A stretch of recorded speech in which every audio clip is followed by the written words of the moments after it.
시고 한 절씩 교독하도록 하겠습니다.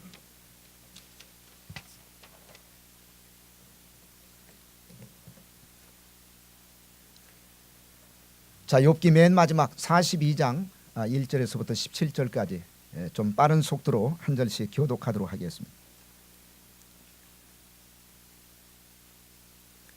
자, 찾으셨으면 제가 먼저 한 절 읽고 다음 절 읽어주시기를 바랍니다. 욥이 여호와께 대답하여 가로되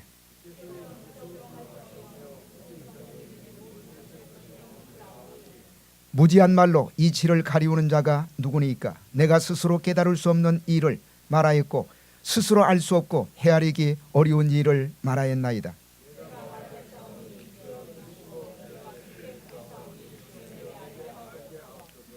내가 죽게 대하여 귀로 듣기만 하였사옵더니 이제는 눈으로 주를 배웁나이다.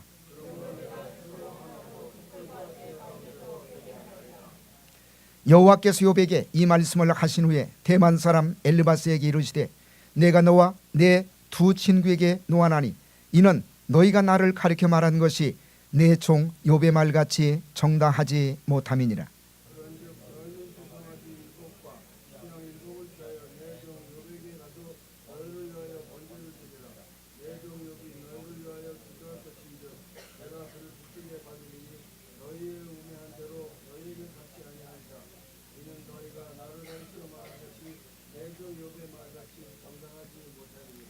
이에 대만 사람 엘리바스와 수아 사람 빌닷과 나아마 사람 소발이 가서 여호와께서 자기들에게 명하신 대로 행하니라. 여호와께서 욥을 기쁘게 받으셨더라.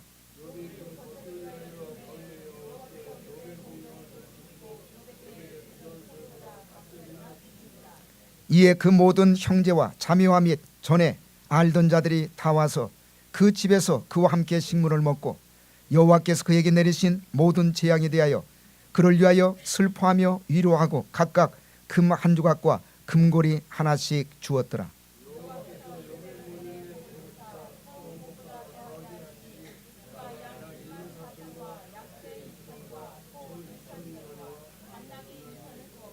또 아들 7과 딸 3을 낳았으며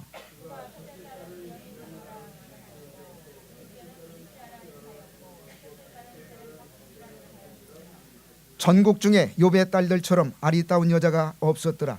그 아비가 그들에게 그 오라비처럼 산업을 주었더라.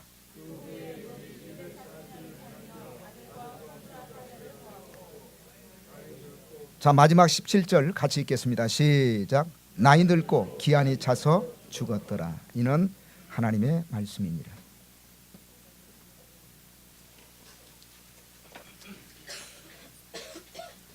자, 옆 사람 바라보시면서 이렇게 인사하시기를 바랍니다. 고난은 변장하고 찾아오는 하나님의 축복입니다.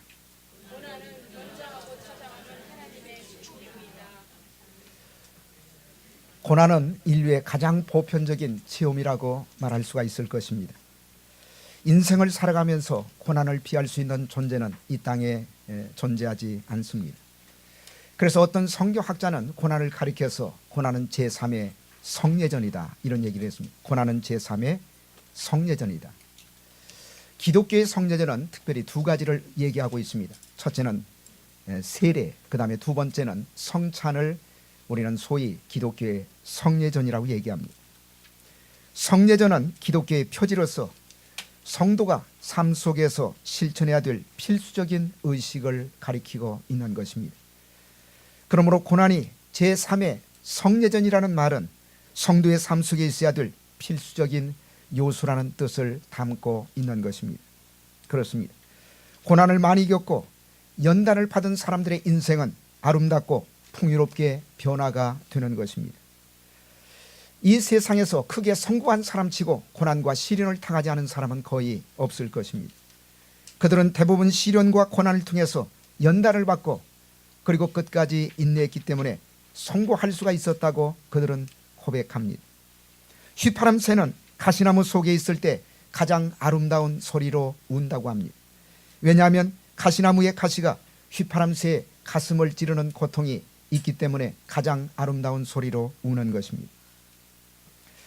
저와 여러분도 환난을 통해서 더욱 아름답게 변화되는 놀라우신 축복이 임하시기를 주의 이름으로 축원을 드립니다.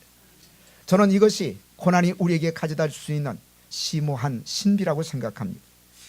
가시나무의 가시가 우리의 가슴을 찌를 때 우리가 하나님을 향해서 저주하고 그리고 욕하는 인생이 아니라 오히려 환난 가운데 주님을 찬양하며 더 성숙한 인격으로 변화되는 사람이 되시기를 주의 이름으로 축복합니다. 그래서 옥스퍼드 대학 그리고 캠브리지 대학에 교수했던 영국의 유명한 평신도 신학자였던 C.S. 루이스는 고난에 대해서 이런 유명한 말을 남겼습니다. 고통이란 고난이란 하나님의 목소리를 듣게 하는 확성기이다. 고난이란 하나님의 목소리를 듣게 하는 확성기이다. 평소에는 하나님의 음성이 들려오지 않습니다. 평소에는 하나님의 목소리가 들려오지 않습니다.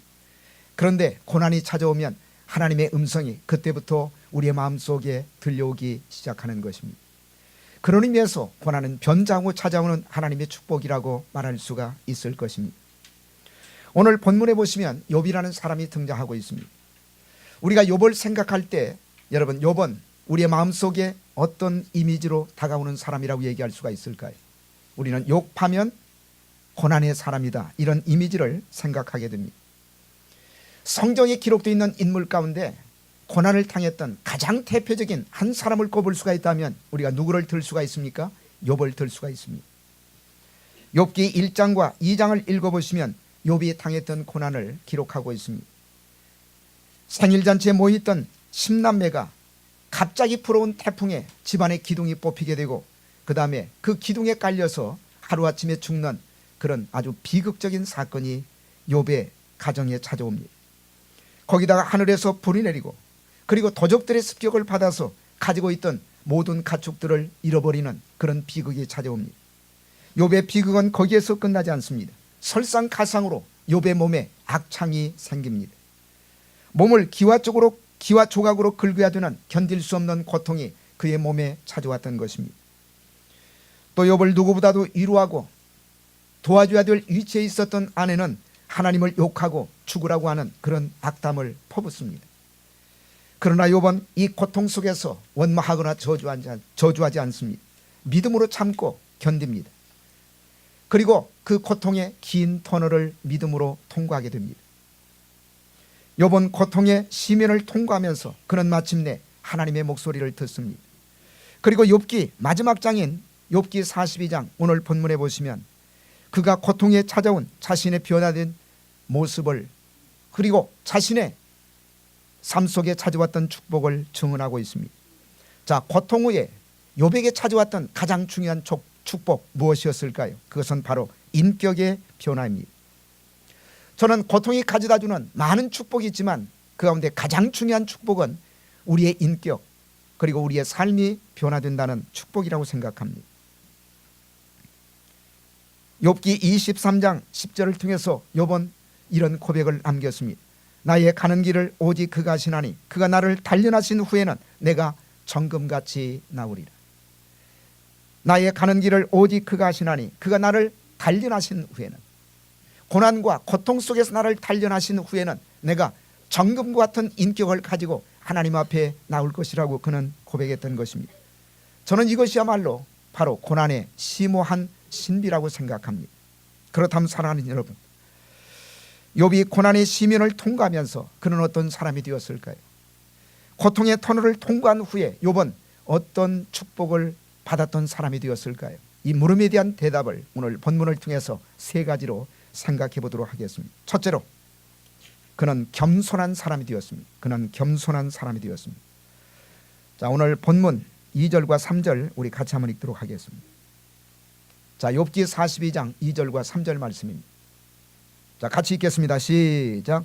주께서는 무소불능하시오며 무슨 경외이든지 못 이루실 것이 없는 줄 아오니 무지한 말로 이치를 가리우는 자가 누구니까 내가 스스로 깨달을 수 없는 일을 말하였고 스스로 알 수 없고 헤아리기 어려운 일을 말하였나이다.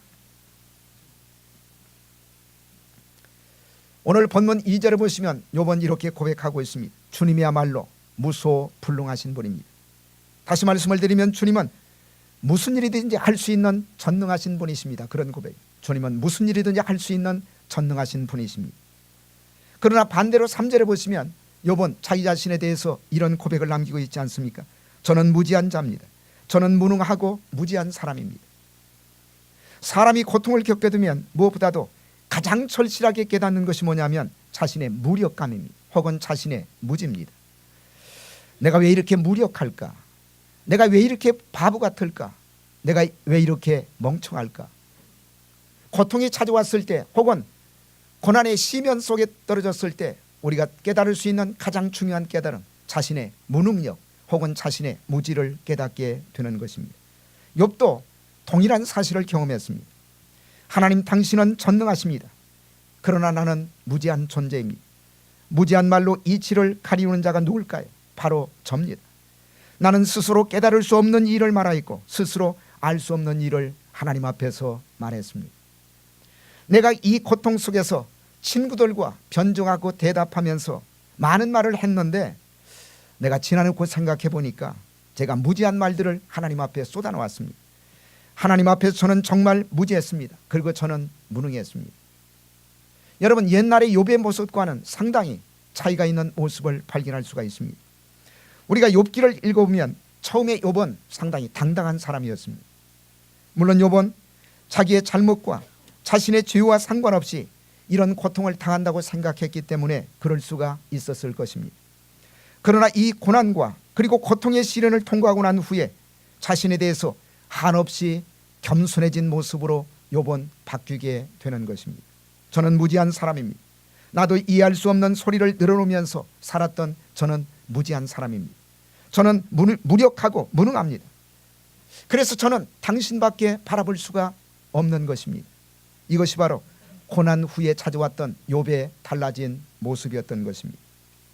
저는 고통이 찾아왔을 때 이 세상에는 두 가지 종류의 사람이 있다고 생각합니다.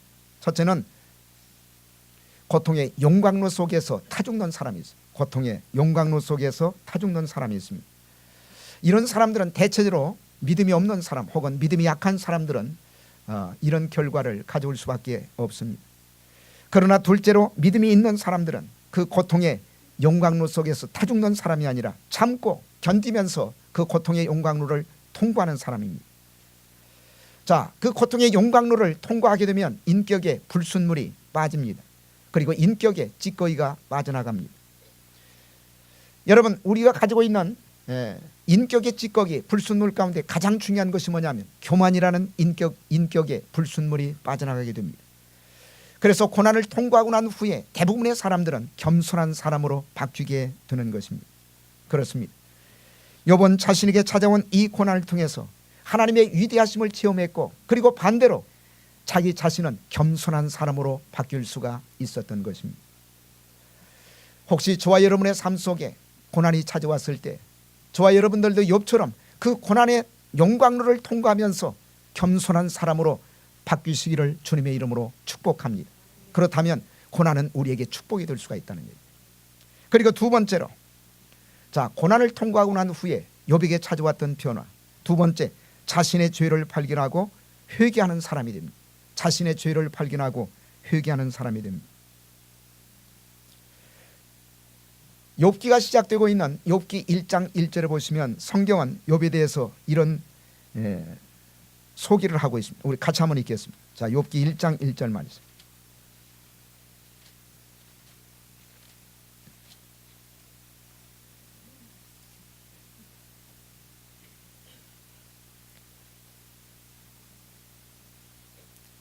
자, 같이 읽겠습니다. 욥기 1장 1절 말씀. 자, 시작. 우스 땅에 욥이라 이름하는 사람이 있었는데 그 사람은 순전하고 정직하여 하나님을 경유하며 악에서 떠난 자더라. 자, 성경이 욥을 소개할 때 첫째로 순전하다고 그랬어요. 그 다음에 두 번째로 정직하다고 그랬습니다. 그리고 세 번째로 하나님을 경유하는 사람이라고 얘기하고 있습니다. 그리고 네 번째로 악에서 떠난 자라고 말씀하고 있습니다. 그런데 이런 욥에게 견딜 수 없는 고난이 찾아왔어요. 10남매가 하루아침에 몰살을 당하고 가지고 있던 모든 재산을 잃어버리고 그리고 몸에 악창이 나서 기와 조각으로 긁을 수밖에 없는 그런 고통이 찾아왔던 것입니다. 욥이 이런 고난을 당했을 때 처음에 어떤 생각을 가졌을까요? 욥은 틀림없이 자기가 억울하다는 생각을 가졌을 것입니다. 내 잘못과 상관없이 그리고 내 죄와 상관없이 내가 겪어야 하는 이 수많은 시련과 고난이 무엇 때문인지 질문하지 않을 수가 없었을 것입니다. 그런데 뜻밖의 욥기 42장 마지막 부분에 와서 욥은 자기가 회개한다고 하는 그런 고백을 남기고 있습니다. 친구들과 대화 속에서 그런 당당함을 스스로 고백했던 사람입니다. 그리고 자기 자신을 변호했습니다. 그러나 이 마지막 장이 와서 욥은 뜻밖에도 회개라는 단어를 사용하고 있습니다. 자, 6절 같이 한번 읽겠습니다. 자, 욥기 42장 6절 말씀.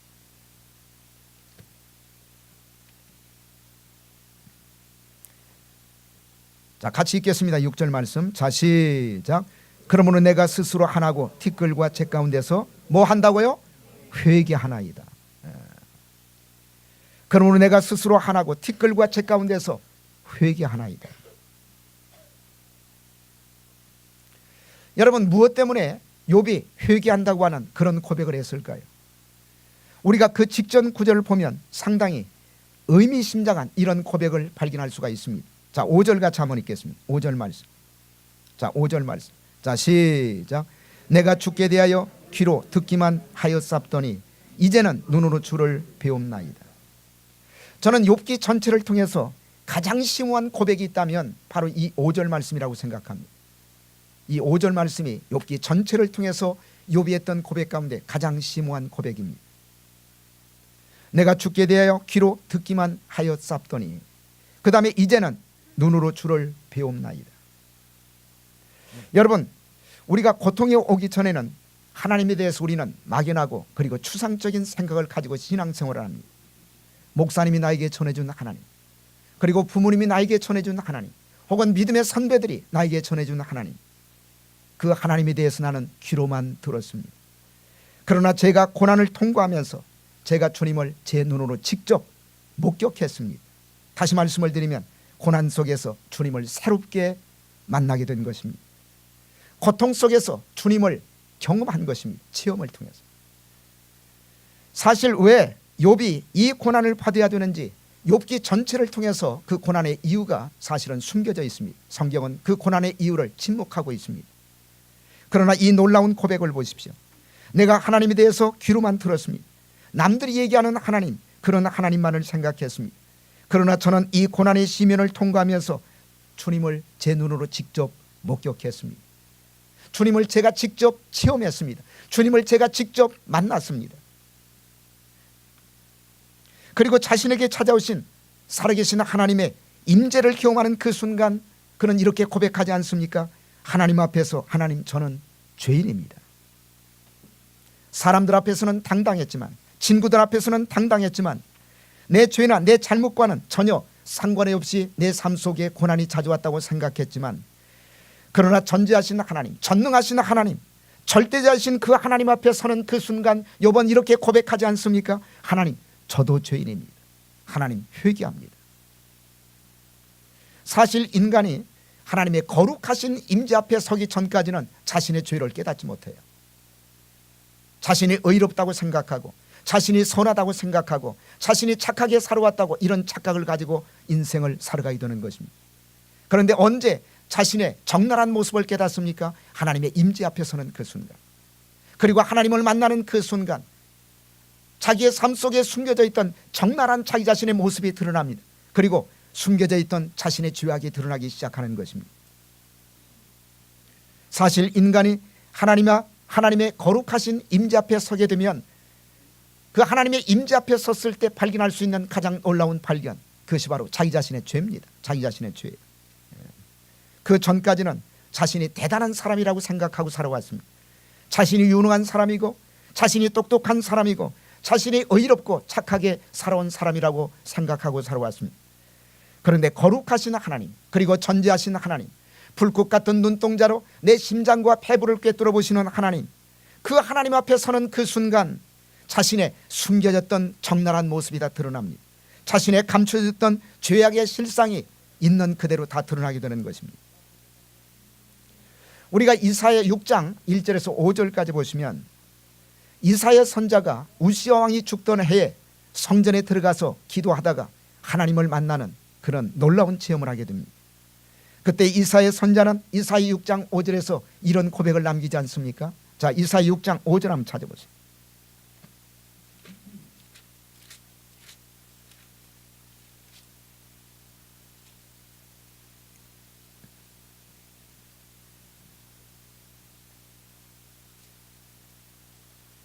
자, 먼저 1절에서 3절까지 같이 한번 읽겠습니다. 자, 1절에서부터 3절까지.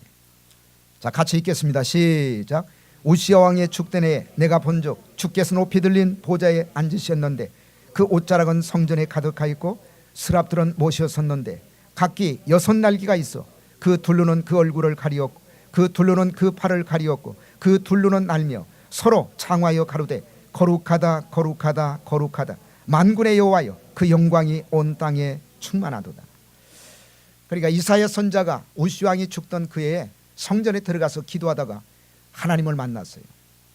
하나님의 임재를 경험했습니다. 자, 그리고 난 다음에 어떤 고백을 합니까? 5절 같이 한번 읽겠습니다. 5절 말씀. 자, 시작. 그때 내가 말하되 화로도 나여 망하게 되었도다. 나는 입술이 부정한 사람이요 입술이 부정한 백성 중에 거하면서 만군의 여호와이신 왕을 배웠음이로다. 여러분, 이사야 선지자가 하나님을 만나는 그 순간, 하나님의 임재를 체험하는 그 순간 어떤 고백을 합니까? 자신의 죄를 고백해요. 자신의 죄를 고백합니다. 그때 내가 말하되 화로다 나여 망하게 되었도다. 나는 입술이 부정한 사람이요 입술이 부정한 백성 중에 거하면서 만군의 여호와이신 왕을 배웠음이로다.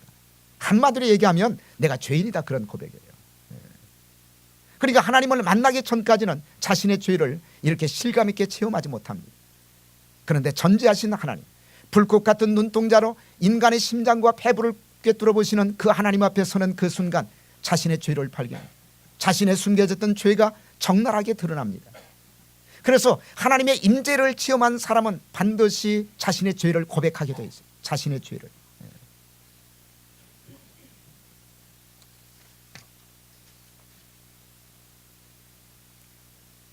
요번 처음에는 자신이 당당하다고 생각했습니다. 그리고 자신이 의로운 사람, 선한 사람, 하나님 앞에 전혀 죄가 없는 사람이라고 하는 이런 의식이 그 마음속에 있었을 것입니다. 그런 상태에서 고난을 당하니까 억울하다고 생각했겠죠. 그런데 욥기 마지막 장 42장에 보시면 6절에서 욥은 자신의 죄를 회개합니다. 왜 회개할 수가 있었을까요? 5절에 하나님의 임재를 체험했어요. 하나님을 만나는 체험을 그가 했던 것입니다. 그러면서 자신의 죄를 깨달은 거예요. 자신의 죄를 깨달은 것입니다. 저는 이것이 욥이 고난을 통과하면서 받았던 두 번째 놀라우신 축복이라고 생각합니다. 여러분, 우리가 자신의 죄를 깨닫지 않고는, 내가 죄인이라는 사실을 아주 절감하지 않고는 하나님 앞에서 회개할 수가 없습니다. 그리고 회개하지 못하면 우리는 진정 하나님의 자녀가 될 수가 없고, 우리가 구원의 축복을 받을 수가 없고, 우리가 천국의 축복을 받을 수가 없는 것입니다. 그래서 기독교에서는 회개를 축복이라고 해요. 회개는 축복입니다. 언제 우리가 회개할 수가 있을까요? 하나님을 만나는 체험이 있어야 돼요. 하나님의 임재 앞에서는 그런 경험이 있어야 됩니다. 그렇습니다. 고난의 긴 터널을 통과하면서 하나님 앞에서 자신의 죄를 발견하고 회개함으로 새로운 사람으로 세워져 가고 있는 욥의 모습을 오늘 본문을 통해서 찾아볼 수가 있는 것입니다.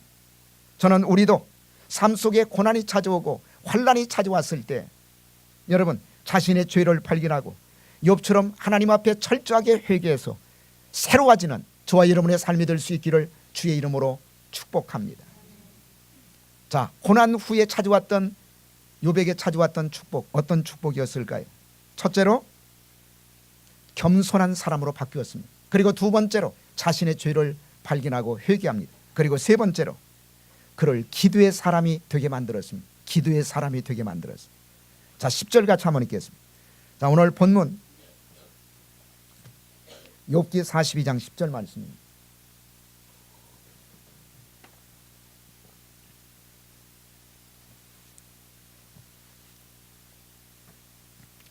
자, 같이 읽겠습니다. 10절 말씀. 자, 시작.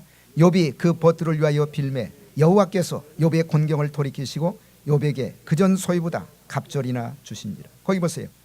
욥이 그 벗들을 위하여 빌매, 빌었다는 얘기는 무슨 얘기입니까? 기도했다는 얘기예요. 욥이 누구를 위해서 기도했다고요? 자기의 친구들, 자기의 벗들을 위해서 기도했다고 말씀하고 있습니다. 자, 어떤 친구들이었을까요? 욥이 고난을 받고 있을 때 위로한다는 명목으로 찾아와서 더 큰 고통을 주었던 욥의 친구들, 더 커다란 상처를 주었던 친구들, 나를 위로한다고 찾아와서 더 큰 고통, 예리한 상처를 입혔던 친구들. 그런데 이 마지막 장에 보시면 욥이 이런 친구들을 위해서 기도하기 시작합니다. 욥이 그 벗들을 위하여 빌매. 오늘 본문은 욥이 친구들을 위해서 기도했다고 말씀하고 있습니다. 그것이 사실은 하나님이 욥에게 기대했던 내용입니다. 이것이 하나님의 기대였습니다. 물론 욥은 친구들에게 상처를 받았지만 그것이 욥을 그 친구들과의 관계 속에 있게 하신 하나님의 의도였습니다. 하나님의 의도. 자, 8절 같이 한번 읽겠습니다. 8절 말씀. 자, 욥기 42장 8절 같이 한번 읽겠습니다. 8절 말씀. 자, 시작. 그런즉 너희는 수송아지 7에 수양 7을 취하여 내 종 욥에게 가서 너희를 위하여 번제를 드리되 내 종 욥이 너희를 위하여 기도할 것인즉 내가 그를 기쁘게 받으리라. 너희의 우매한 대로 너희에게 갚지 아니하리라. 이는 너희가 나를 가리켜 말한 것이 내 종 욥의 말같이 정당하지 못함이니라. 하나님이 욥의 친구들에게 이렇게 얘기하지 않습니까? 이는 너희가 나를 가리켜 말한 것이 내 종 욥의 말같이 정당하지 못함이라. 다시 말하면 너희들이 말한 것이 정당하지 못하다. 정당하지 못했다. 틀렸다 그 얘기예요. 욥의 친구들이 하나님 앞에 말했던 것이 틀렸다는 얘기입니다. 하나님께서는 욥의 친구들에게 그렇게 말씀하셨습니다. 그리고 하나님은 욥을 변호하십니다. 그러면서 하나님이 욥에게 기대하시는 바가 8절에 무엇인지를 정확하게 말씀하셨어요. 내 종 욥이 너희를 위하여 기도할 것인즉 내가 그를 기쁘게 받으리라. 내 종 욥이 너희를 위하여 뭐 할 것인즉 기도할 것인즉. 그러니까 하나님의 의도가 뭐냐? 욥이 친구들을 위해서 기도하는 것, 그것이 하나님의 뜻이었어요. 그것이 하나님의 의도였습니다. 그것이 하나님이 욥에게 고통을 주셨던 가장 중요한 목적이었다고 얘기할 수가 있는 것입니다. 뭐 하게 하기 위해서? 욥이 기도하는 사람이 될 수 있도록 만들기 위해서. 그리고 그 기대가 드디어 이루어집니다. 욥이 하나님 앞에 이제 기도하기 시작합니다. 10절 다시 한번 읽겠습니다. 10절 말씀. 자, 같이 읽겠습니다. 시작. 욥이 그 벗들을 위하여 빌매 여호와께서 욥의 곤경을 돌이키시고 욥에게 그전 소유보다 갑절이나 주신지라. 욥은 자기에게 상처를 입혔던 사람, 자기 마음속에 대못을 박았던 친구들을 위해서 하나님 앞에 그들을 용서하면서 기도하기 시작합니다. 자, 욥이 친구들을 위해서 기도하기 시작하는 그 순간 두 가지 사건이 일어납니다. 첫째는 뭐냐면 하나님이 욥의 곤경을 돌이키셨어요. 욥의 곤경을 돌이키셨습니다. 여기 10절에 보시면 욥이 그 벗들을 위하여 빌매 여호와께서 욥의 곤경을 돌이키시고. 여러분, 곤경을 돌이키시다 무슨 얘기입니까? 고난을 끝나게 하셨다. 고통을 끝나게 하셨다 그 얘기입니다.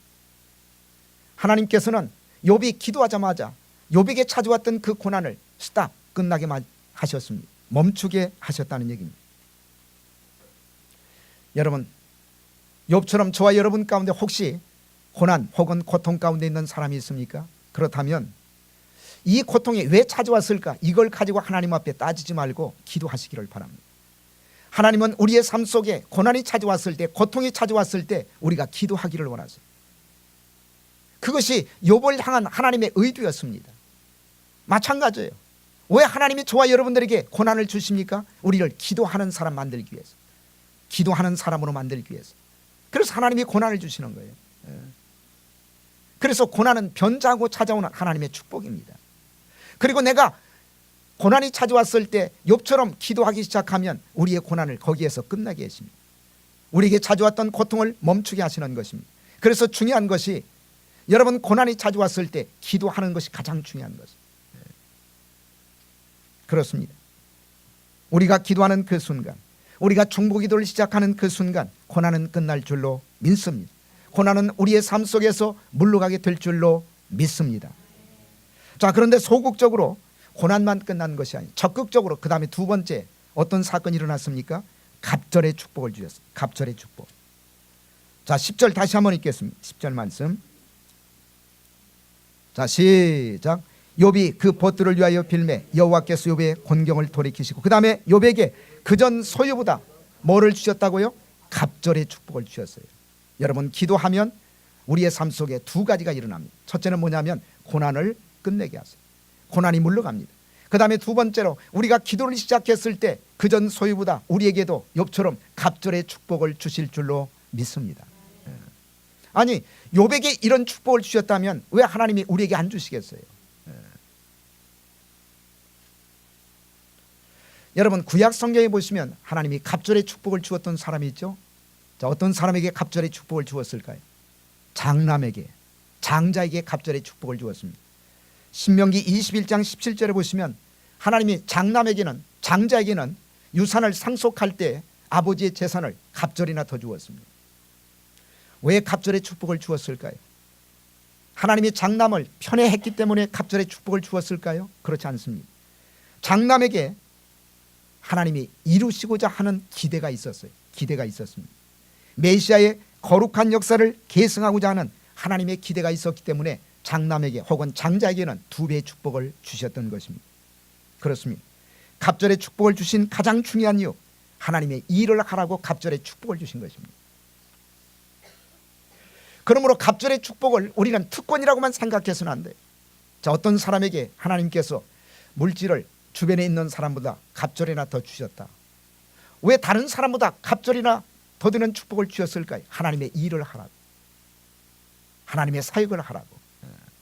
저는 그런 의미에서 이 갑절의 축복은 하나의 특권이 아니라 엄밀하게 얘기하면 우리에게 주어진 책임이라고 생각합니다. 우리에게 주어진 사명이라고 생각합니다.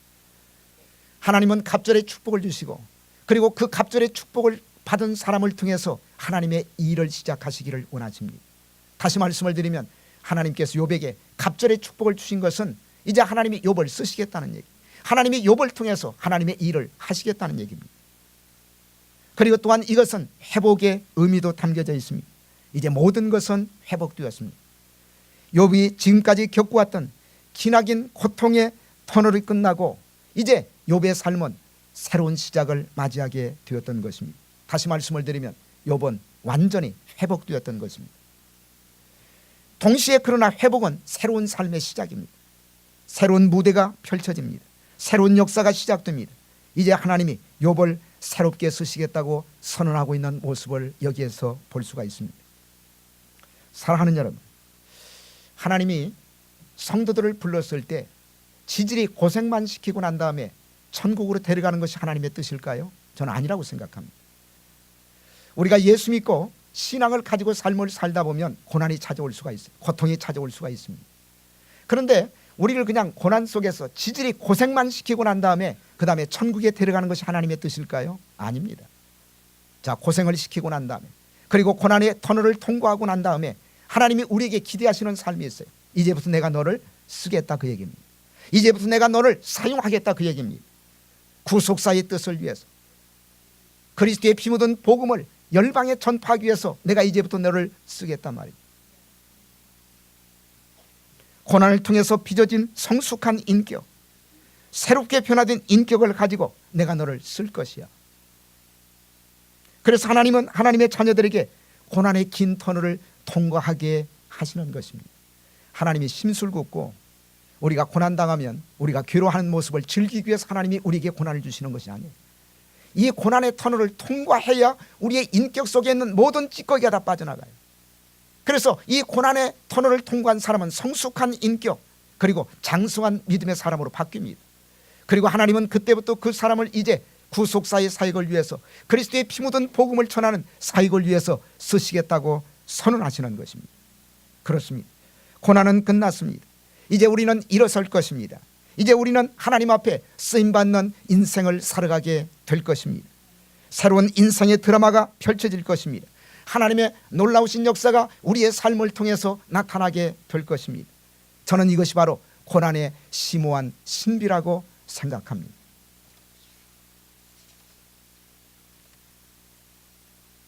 사실 우리가 받는 고난은 욥이 받았던 고난과 비교하면 사실은 아무것도 아니죠. 너무나 작은 고난입니다. 자, 그렇다면 욥이 몇 년 동안이나 고난을 받았을까? 몇 년 동안 받았을까요? 어떻게 아세요? 오늘 본문에 보시면 30년 이런 구절이 없어요. 자, 욥기 42장 맨 마지막 부분 16절 17절 같이 한번 읽겠습니다.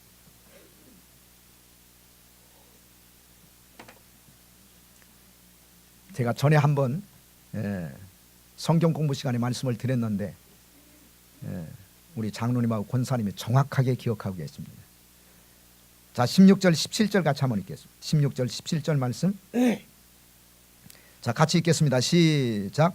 그 후에 욥이 140년을 살며 아들과 손자 4대를 보았고 나이 늙고 기한이 차서 죽었더라. 자, 16절에 보시면 그 후에 욥이, 그러니까 고통을 받고 난 후에 욥이 몇 년을 더 살았다고요? 140년을 더 살았다. 140년. 그리고 나이가 늙고 기한이 차서 마침내 140년 후에 세상을 떠났다고 기록하고 있습니다. 우리 한글 성경에는 그 후에, 그러니까 그 얘기는, 그 후라는 얘기는 고난이 끝나고 난 후에 그 얘기입니다. 자, 욥이 몇 년을 더 살았다고 기록하고 있습니까? 140년을 살았어요. 140년. 자, 욥이 고난 후에, 고난이 끝나고 난 후에 140년을 더 살았으니까 우리 한글 성경만 봐서는 욥이 몇 살에 고난을 당하기 시작해서 몇 년 동안 고난을 받고 몇 살에 죽었는지 알 수가 없어요. 왜냐하면 고난이 끝나고 난 후에 그냥 140년 더 살았다. 그러니까 몇 살에 고난을 당하기 시작해서 몇 살에 고난이 끝났고 그 다음에 몇 살에 죽었다. 이건 알 수가 없죠. 그런데 우리 한글 성경에는 알 수가 없고 그 다음에 영어 번역 성경에도 알 수가 없지만은 옛날 히브리 사람들이 번역했던 70인경이라고 하는 성경이 있습니다. 70인경. 그 70인경은 뭐냐면 히브리어로 기록되어 있는 구약 성경을 헬라어로 번역한 성경을 70인경이라고 얘기합니다. 그 70인경 성경에 보면 이 부분을 이렇게 기록하고 있습니다. 그러나 욥은 고난이 시작된 이후에 170년을 더 살았고 170년을 더 살았고 따라서 그는 모두 240년을 향수하고 죽었더라. 70인경 성경에는 그렇게 나와 있어요. 그러니까 고난이 시작되고 난 후에 170년을 더 살았어요. 170년. 자, 170년을 더 살았으니까 그 다음에 240년을 살고 죽었으니까 자, 몇 살에 고난이 시작됐다는 얘기입니까? 몇 살에? 70살에 고난이 시작됐다는 얘기죠. 그렇죠? 70살에 고난이 시작됐고 그 다음에 고난이 시작되고 난 다음에 170년을 살았으니까 70 플러스 170하면 몇 년입니까? 240이죠. 240살에 죽었다는 얘기예요. 그런데 우리 한글 성경에는 고난이 끝나고 난 후에 140년을 더 살았다고 얘기하고 있습니다. 이걸 이제 종합해 보면 이런 얘기예요. 그러니까 요번 70세에 고난이 시작이 됐습니다. 70세에 고난이 시작이 됐고 그 다음에 고난이 끝났을 때가 언제냐면 100세에 고난이 끝났어요. 100세. 그리고 고난이 끝나고 난 후에 140년을 더 살았다고 한글 성경에 기록하고 있으니까 몇 살에 죽었다는 얘기입니까? 240살에 죽었다는 얘기예요. 이해가 가시죠? 그러면 자, 고난이 시작이 됐을 때가 70세고 고난이 끝났을 때가 100살이니까 몇 년 동안 고난받았다는 얘기예요. 제가 너무나 어려운 수학을 얘기했습니까? 자, 70세에 고난이 시작됐고 그 다음에 100살에 고난이 끝났어요. 고난이 끝나고 140년을 더 살았어요. 그러니까 240살에 죽었다는 얘기입니다. 그러면 몇 년 동안 고난을 받았다는 얘기예요? 30년. 30년 동안 고난받았어요. 아마 이렇게 성경 자세하게 풀어주는 데가 별로 없을 거예요. 여러분 다른 교회 목사님 찾아가서 욥이 몇 년 동안 고난받았습니까? 그러면 성경이 없습니다. 그렇게 얘기할 겁니다.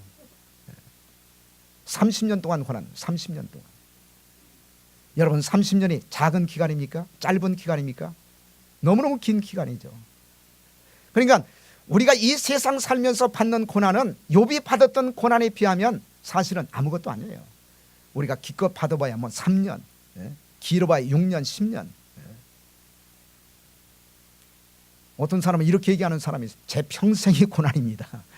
제 평생이 고난입니다. 그런데 욥처럼 이렇게 견딜 수 없는 고난은 평생이 아니죠. 뭐 길어봐야 1년, 2년, 3년 그 정도지. 여러분 생각해 보세요. 10남매가 다 죽었어요. 하루아침에. 가지고 있던 모든 재산 하루아침에 다 잊어버렸어요. 여러분 그것으로 끝났습니까? 몸에 악창이 생겼어요. 너무나 고통스러워서 기와장으로 몸을 긁을 정도로 이런 비참한 상태에 빠졌습니다. 그걸 30년 동안 고난을 받은 거예요.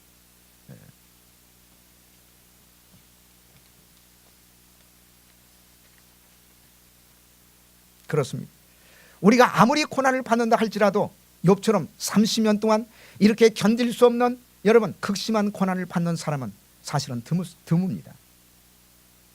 그러므로 욥이 30년 동안이나 고난을 받았다면 우리에게 찾아오는 고난은 얼마든지 감당할 수 있는 가벼운 고난이라는 사실을 기억하시기를 바랍니다.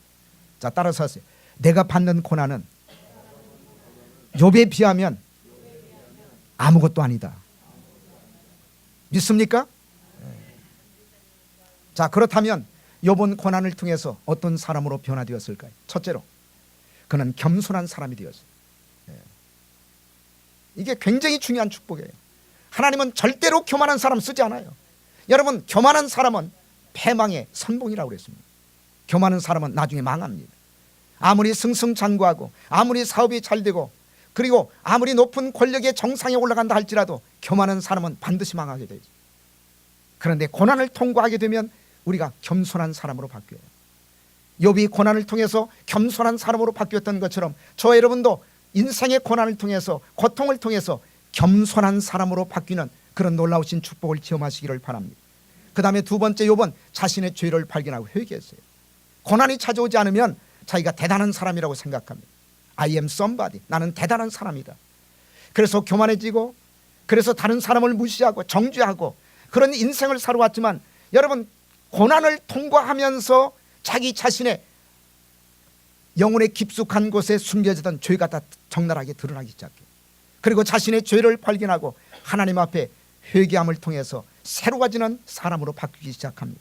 그리고 마침내 욥은 고난을 통해서 기도하는 사람으로 바뀌었어요. 그 전까지는 욥은 이렇게 절절하게 기도하지 못했습니다. 그러나 고난을 통해서 자신의 무력감을 깨닫고 자신의 무능함을 깨닫고 그리고 바라볼 수 있는 분은 하나님밖에 없다는 사실을 깨닫고 그는 엎드려 하나님 앞에 기도하는 삶을 살아가기 시작한 것입니다. 그렇습니다. 고통 속에서 혹은 고난 속에서 우리가 배워야 될 가장 중요한 인생의 레슨, 교훈이 있다면 바로 기도하는 것입니다. 야고보서 5장 13절에 보시면 고난이 올 때는 기도하고 즐거운 일이 있을 때는 찬송하라고 말씀하고 있습니다. 고난은 저와 여러분을 기도의 사람이 되게 할 것입니다. 그러나 그냥 기도만 하는 것이 아닙니다. 하나님, 저를 도와주세요. 하나님, 언제까지 이 고난이 계속됩니까? 이렇게 자신을 고난 속에서 탈출을 위해서만 기도하는 것이 아니라 고난 속에서 그 고통의 아픔을 아는 사람이 되었다면 이제부터는 다른 사람을 위해서 기도하는 중보 기도의 사람이 될 수가 있다는 얘기입니다. 욥은 자신을 위해서 기도한 것이 아니에요. 자기의 친구를 위해서 자기를 가슴 아프게 만들고 자신의 마음속에 대못을 받고 자신의 마음속에 엄청난 상처를 줬던 친구들을 위해서 엎드려 기도하기 시작합니다. 여러분, 우리 주변에 나보다 더 아파하는 사람들이 얼마나 많습니까? 나보다 더 괴로워하는 사람이 얼마나 많아요. 여러분이 고난을 통해서 아픔을 깨달았다면 내 주변에 나보다 더 아파하는 사람들, 나보다 더 괴로워하는 사람들, 그런 사람을 위해서 욥처럼 중보 기도를 하나님 앞에 들으시기를 주의 이름으로 축복합니다. 그리고 우리가 기도하는 그 순간 하나님께서는 우리가 당했던 우리의 삶 속에 찾아왔던 고난의 바람을 잔잔하게 멈추게 해줄 줄로 믿습니다. 그리고 우리에게 욥처럼 갑절의 축복을 주시고 회복의 축복을 주실 것입니다. 그렇다면 이제 고난을 통과한 후에 새로운 축복이 시작될 것입니다. 새로운 사명이 시작될 것입니다. 이 놀라운 축복을 붙잡고 사시는 저와 여러분 될 수 있기를 주님의 이름으로 축원을 드립니다. 기도하시겠습니다.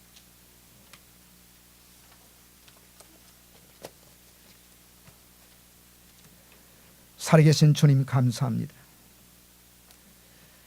고난을 좋아하는 사람은 이 땅에 아무도 존재하지 않습니다. 그러나 고난은 우리의 삶 속에 필요하기 때문에 하나님이 주신다고 말씀하고 있습니다.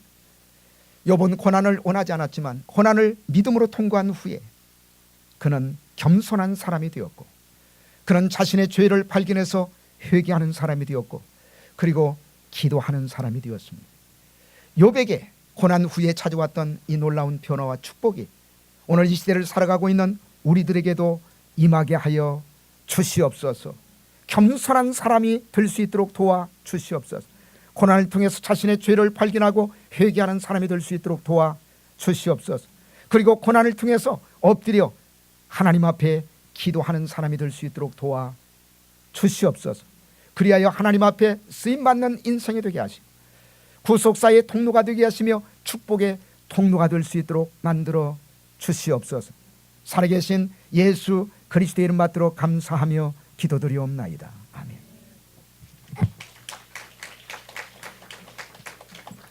자, 우리 찬송가 363장, 새 찬송가 303